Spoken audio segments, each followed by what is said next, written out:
Halo semuanya, kembali lagi bersama saya Michael. Di video kali ini kita akan membahas tentang update market crypto. Dan mungkin di topik video kali ini akan kita bahas mengenai CPI ya, atau Consumer Price Index sendiri, yang akan launching datanya rilis esok hari gitu. Jadi di video kali ini kita akan melihat ekspektasi dari market bagaimana, kira-kira pergerakan hasil CPI ke dalam Bitcoin itu bagaimana juga. Nanti kita akan coba bahas juga, maupun juga berita-berita terbaru di dalam market crypto. Jadi kalau misalnya teman-teman suka video ini, jangan lupa untuk share videonya, like ataupun subscribe, dan mungkin kita akan langsung masuk aja ke dalam pembahasan.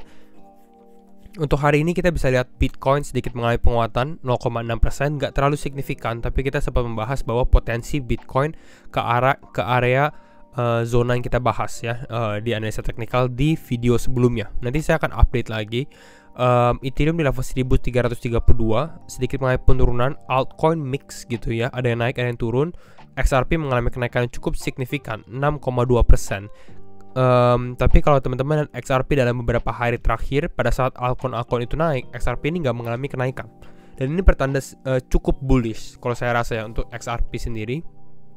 Yang artinya mungkin kalau kita lihat dari CPI dan mengalami pullback, ini potensi untuk long XRP juga. Kita kalau lihat secara 24 jam terakhir di sini, kita langsung sortir aja. Ada Mina mengalami kenaikan, XRP, CRV, dan sisanya mengalami penurunan ya. Jadi rata-rata altcoin justru mengalami koreksi. Yang seperti kita bilang, karena Bitcoin dominance-nya sudah turun begitu besar, begitu pesat juga, jadi akan ada retrace back juga. Gala, Lido, Aptos, Zilliqa yang mengalami penurunan yang lumayan besar, 7%-an, 5%-an, seperti itu. Fear and Greed bagaimana? Fear and Greed di area fearful masih sama, market masih sideways. Kita butuh merubah struktur kalau saya rasa ya untuk market sendiri. Kita membutuhkan market ini mulai bermain di area yang lebih ke zona yang untapped zone. Bisa dibilang zona-zona yang sebelumnya kita belum main di tahun ini gitu ya. Antara kita mulai mengalami kenaikan ke area ke level 20.000, cukup bullish sebenarnya kalau hal ini terjadi gitu ya. Atau mungkin kita testing ke area ini 18.300 lalu mengalami downside lagi ya. Ini masih menjadi potensi skenario yang kita bahas dalam beberapa video terakhir juga gitu ya. Nah, kita akan bahas CPI dulu ya. Sebelum CPI saya membahas juga dulu, ini dari Watcher Guru ya, dimana World Bank atau Bank Dunia ya, dia warning gitu ya, memberikan warning lah ya untuk global resesi di tahun 2023. Jadi ini ya mungkin harus hati-hati juga gitu ya, karena ini dari World Bank sendiri, ada source-nya juga. Teman-teman bisa lihat dari berita-berita World Bank sendiri yang sudah warn gitu ya, memperingatkan gitu ya, antara potensi terjadinya global resesi global gitu ya di tahun ini.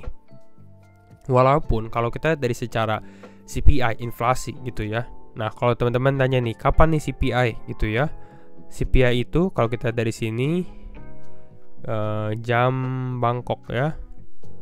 Sorry, ini jam 8, kita ke jam ya, Bangkok Hanoi Jakarta. WIB itu jam setengah 9 ya. Jam setengah 9 WIB ya, 20.30. Ini data langsung rilis gitu. Jadi teman-teman expect volatilitasnya gitu ya. Volatilitas market ini ya jam setengah 9 gitu ya. 1-2 menit sebelumnya atau sesudahnya gitu ya. Karena ini akan bergantung dari hasilnya. Berbeda dengan kemarin itu kan pidato, jadi ya setengah 9 mulai pidatonya ya, jadi lebih pelan. Nah, kalau kita lihat untuk ekspektasinya, forecastnya itu 6,5%, dan ini menurut saya cukup signifikan gitu ya. Kalau kita lihat secara tren ya, kalau teman-teman perhatikan secara tren, kita lihat dari forecast ataupun mau dari actualnya juga bisa. Namun kita bisa lihat ini dari 8,5% ke 8,3%, cuma beda 0,2%. Jadi Juli ke Agustus. Ini turun 0,1% gitu ya. Di sini cukup signifikan 0,5%. Lalu di sini turun 0,6%. Lalu di sini turun 0,6%. Jadi secara gap kita bisa lihat ini makin lama makin besar gapnya. Ya, kita tahu juga sebenarnya ekspektasi dari The Fed sendiri ini mereka menurunkan CPI sampai 2%. Jadi walaupun di sini forecastnya 6,5%, ya secara statistik ini cukup bagus. Artinya ya yang tadinya 8% di bulan Juli, sekarang sudah menjadi 6,5% di bulan Desember. Ingat ya, ini untuk CPI di bulan Desember, bukan untuk di bulan ini gitu ya. Karena kan kita harus lihat data-data yang sudah terjadi seperti itu. Jadi kira-kira ini untuk forecastnya 6,5% cukup low kalau menurut saya, cukup cukup rendah gitu ya. Kita belum touch level 6. Ya kita hoping ya semoga forecast ini cukup bagus juga. Kalau forecastnya bagus, ini akan mensupport harga movement penguatan dari kripto sendiri yang kita lihat secara momentum sekarang saat ini lagi cukup ada. Nah, kita bahas beberapa berita baru juga. Coinbase to cut 950 jobs. Jadi ya dia udah mulai cutting. Memang ada beberapa exchange atau perusahaan-perusahaan kripto yang mulai cut jobs juga gitu ya, karena memang ya terdampak ya secara mungkin revenue-nya dia ada ataupun profitnya juga. Nah, yang menariknya Coinbase di sini cutting. Kalau kita lihat dari Binance, justru si CZ bilang ya, the exchange aims to hire 1.200 sampai 2.400 employee in 2023 atau di tahun ini. Jadi berbeda gitu ya, di saat exchange lain mungkin cutting atau mulai nge-cut mereka punya karyawan, di sini Binance malah employees gitu ya, beberapa karyawan barunya juga. Ini cukup besar juga, 1.200 sampai 2.400. Lalu di sini Binance ya, ini Binance mendapatkan approval ya untuk mengakuisisi bankrupt crypto lender Voyager Digital. Ini juga besar gitu ya. Saya rasa Binance ini terdampak secara revenue-nya udah pasti. Namun kita bisa lihat Binance ini masih menjadi salah satu exchange yang cukup kuat juga dengan FAT yang ada saat ini. Mereka cukup bisa bertahan juga. Bahkan di sini mereka mau mungkin mengakuisisi crypto lender yang namanya Voyager Digital. Dan ini cukup besar juga gitu ya.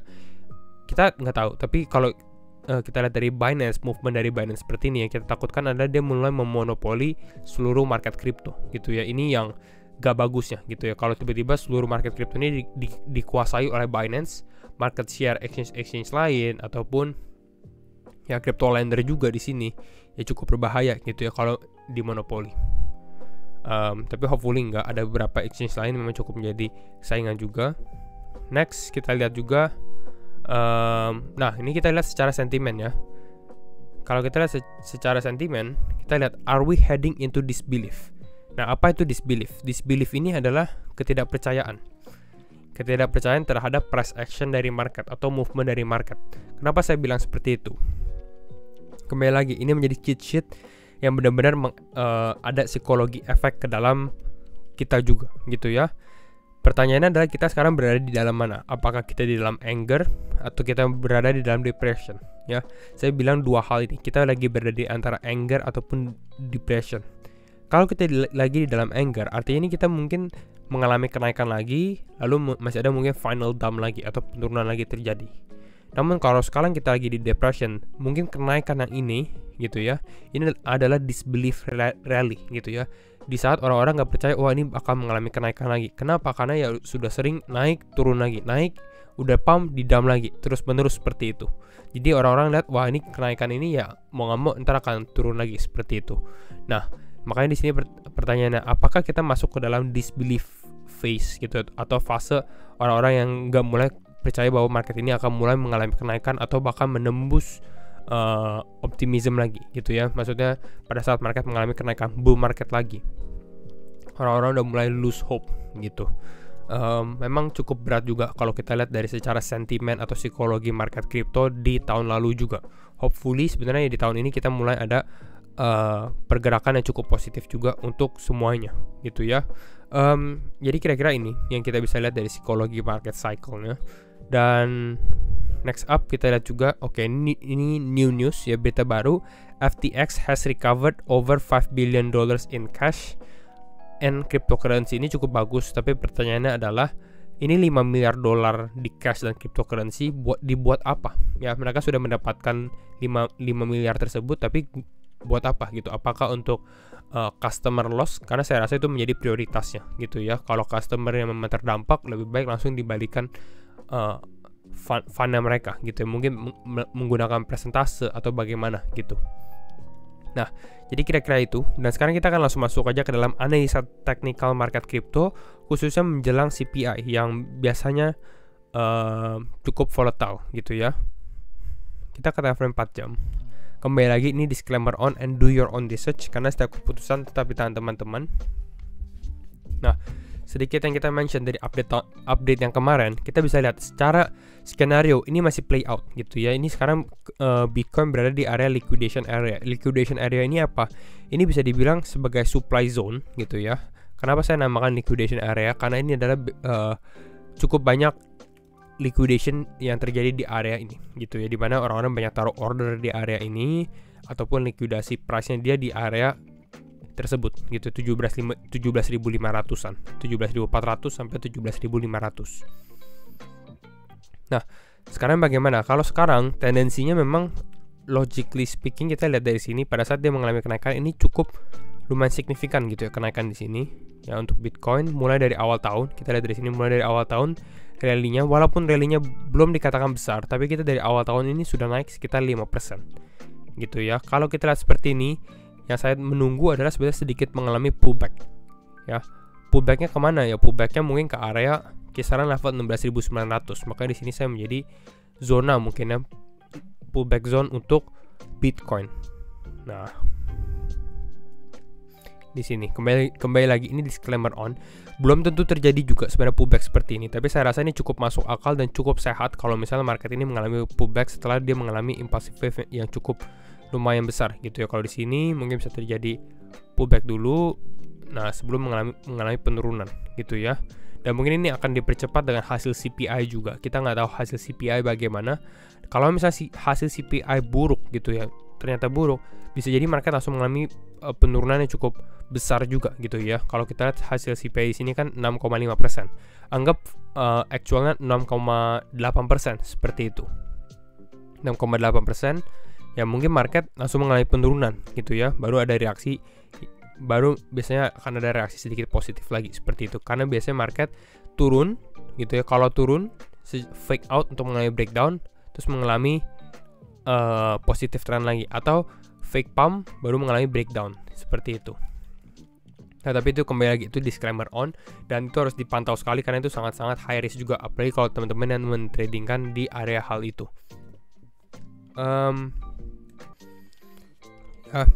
Jadi kembali lagi yang saya perhatikan, mungkin ya kita akan lihat dulu apakah zona level 0,618 golden ratio ini bakal hold. Kalau ternyata dia mulai ada mengalami breakdown lagi, ya saya rasa target berikutnya itu berada di kisaran level 17.000 sampai 16.900-an, dan ini menjadi support krusial juga, dan bukan pertanda buruk sebenarnya kalau hal ini terjadi, short term correction seperti ini, karena ini adalah retest ya. Ini kita lihat sebelumnya ini kan menjadi resistance yang cukup lumayan kuat gitu. Kita bisa dari sini resistance pada saat dia retest ini memvalidate bahwa kita ini sudah breakout lagi gitu. Kalau memang support ini hold di atas ini. Nah, mungkin kita lihat reaksi market khususnya untuk CPI kalau misalnya kita lihat dari Standard & Poor's Index atau equity.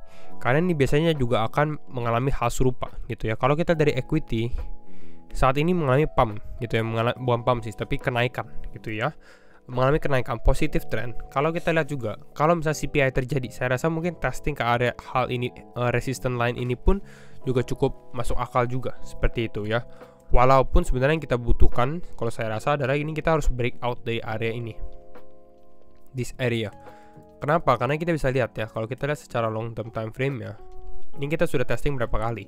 1, 2, 3, 4 gitu ya. Kalau misalnya kita reject lagi, ini hanya memvalidate bahwa market ini masih belum kuat. Dan hasil apa ya? Mungkin kita akan mengalami penurunan yang lebih dalam lagi gitu ya, mungkin membentuk lower low. Karena kalau di sini kita lihat dari sini untuk Standard & Poor's Index ya, dari sini membentuk low yang baru gitu ya. Testing lagi ke area ini, mungkin dia akan testing ke area ini dan membentuk low yang baru juga seperti itu. Ini yang kita nggak mau hal ini terjadi ya, walaupun ini sangat possible terjadi ya. Kalau dia mengalami lower low di sini ya, kita bisa expect bahwa Bitcoin pun akan mengalami penurunan yang serupa juga. Mungkin ini adalah saatnya di mana Bitcoin testing ke area 14.000 ataupun 12.000 seperti itu. Jadi kembali lagi masih tergantung dengan hasil dari CPI sendiri, tapi itu yang saya lihat ya secara short term ya untuk Bitcoin gitu ya. Mungkin potensi terjadinya pullback dulu ke area sekitar 16.900-an, dan kalau ini hold ini cukup bagus untuk mengalami long. Target kita pun masih sama, mungkin testing ke area trennya warna kuning, mungkin top ke area level 18.700-an. Ya, seperti itu dulu untuk update hari ini. Dan kalau misalnya teman-teman suka video ini, jangan lupa tuh share videonya, like ataupun subscribe. Dan sekali lagi thank you semua for watching and see you in the next video. Bye bye.